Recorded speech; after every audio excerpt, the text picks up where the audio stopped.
Muy buenas tardes, somos el equipo número 8 del grupo 003 de la materia de cálculo diferencial impartida por el maestro en ciencias, César Sordia Salinas, y hoy vamos a presentar nuestro producto integrador de aprendizaje, el cual es un análisis comparativo de calibres eléctricos mediante el uso de la derivada para prevenir sobrecalentamientos. Bienvenidos, en este video, estudiantes de ingeniería, analizaremos cómo aplicar el cálculo diferencial para comparar calibres eléctricos y prevenir el sobrecalentamiento.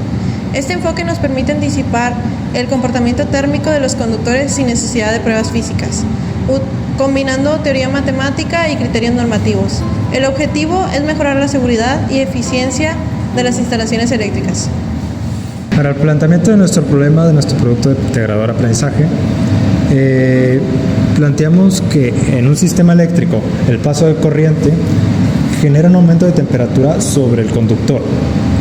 A este fenómeno se le conoce como efecto Joule. El problema consiste en que si este aumento de temperatura supera el límite térmico del aislante o aislamiento, puede generar daños al propio aislamiento o también generar incendios y pérdida de energía además, lo que básicamente genera un gran problema.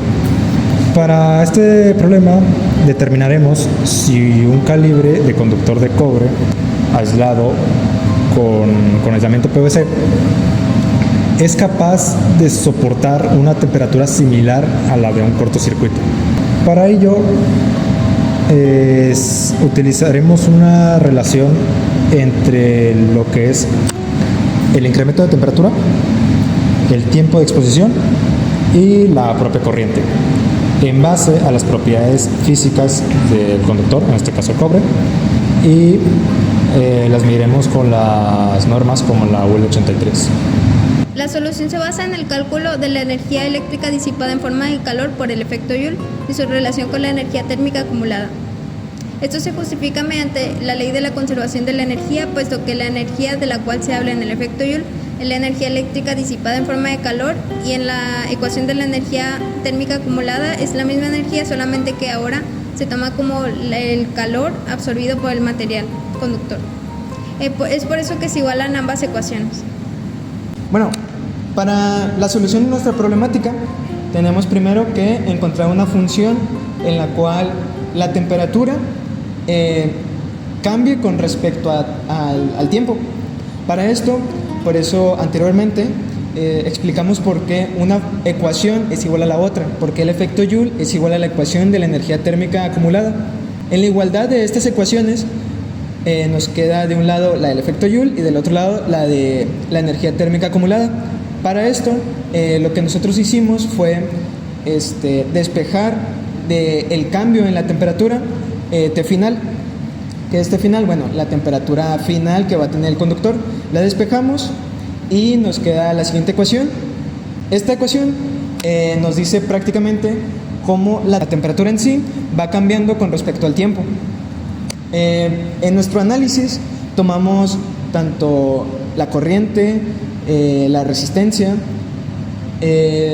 la masa, el calor específico y pues la temperatura inicial como constantes. La única variable que no tomamos como constante es el tiempo.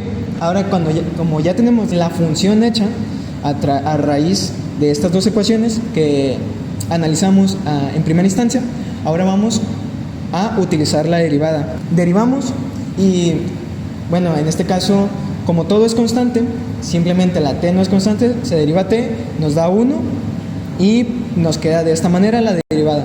Esta derivada por sí sola no la podemos usar, aunque sí nos dice el cambio de la temperatura con respecto al tiempo, no puede ser usada porque el cobre tiene una propiedad, la cual es que mientras más temperatura tenga, más resistencia va a tener el mismo cobre. Entonces, aunque a primera instancia sí se toma como constante, en realidad lo que vamos a hacer es simplemente volver a realizar este cálculo de la derivada, pero ahora con el nuevo valor de resistencia. Como ya tenemos una, con la primera resistencia, la inicial, ahora tenemos que hacer la derivada siguiente, que es con la resistencia final o con la nueva resistencia que tendría el cobre una vez que la temperatura haya aumentado. Utilizamos la siguiente fórmula. Con esta fórmula obtenemos esta nueva resistencia y ahora sí derivamos ahora con esta nueva resistencia y nos queda otro valor. Estos dos valores de estas dos diferentes derivadas, lo que vamos a hacer es encontrar un promedio de crecimiento. Como ya sabemos, la derivada nos indica el crecimiento de la temperatura con respecto al tiempo. Si hacemos un promedio de estas dos, sería el crecimiento cuando la resistencia es máxima en el cobre y cuando es la inicial, si hacemos un promedio de estos dos crecimientos, nos quedaría un crecimiento que en promedio estaría aumentando la temperatura. Y este crecimiento nuevo lo utilizaríamos para ahora sí calcular la temperatura final que tendría el cobre durante estos segundos. ¿Qué es lo que vamos a hacer? El valor de ese promedio de las derivadas lo vamos a multiplicar por el tiempo y sumar a la temperatura inicial. Con esto nos quedaría una temperatura final y haciendo uso de las normas compararíamos esta temperatura final que nos salió con nuestros cálculos con la temperatura límite o máxima que tendría un aislante o el aislante que esté en este cobre, en este calibre.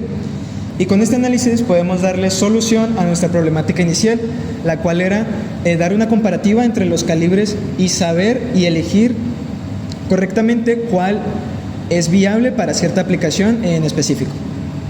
Se obtuvieron parámetros eléctricos claves que fueron utilizados para validar el modelo sin necesidad de realizar pruebas físicas.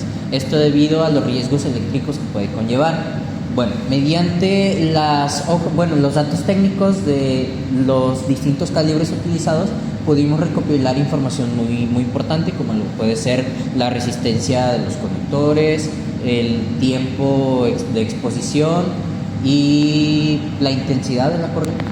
A partir de los cálculos obtenidos, se estimó el incremento de la temperatura en cada calibre analizado, tomando en cuenta la masa del conductor y la capacidad calorífica de este mismo. Los resultados obtenidos obviamente fueron comparados con las distintas normas internacionales que tienen estándares de temperatura, como la IEC 60287 y la UL 83, que pues establecen temperaturas tanto en operación como en cortocircuito. Con esto podemos concluir que la presente investigación permitió analizar comparativamente el comportamiento térmico de distintos calibres de conductores de cobre con aislamiento PVC, mediante la formulación de un modelo matemático sustentado en la derivada con base en cálculo diferencial. Y este modelo pues nos permitió estimar el crecimiento o el incremento de la temperatura en función de la corriente y el tiempo de exposición, y por ende podemos concluir que los resultados obtenidos fueron comparados con sus respectivas normativas para saber si la elección de este conductor a mediano, corto o largo plazo es viable para un sistema o una instalación eléctrica.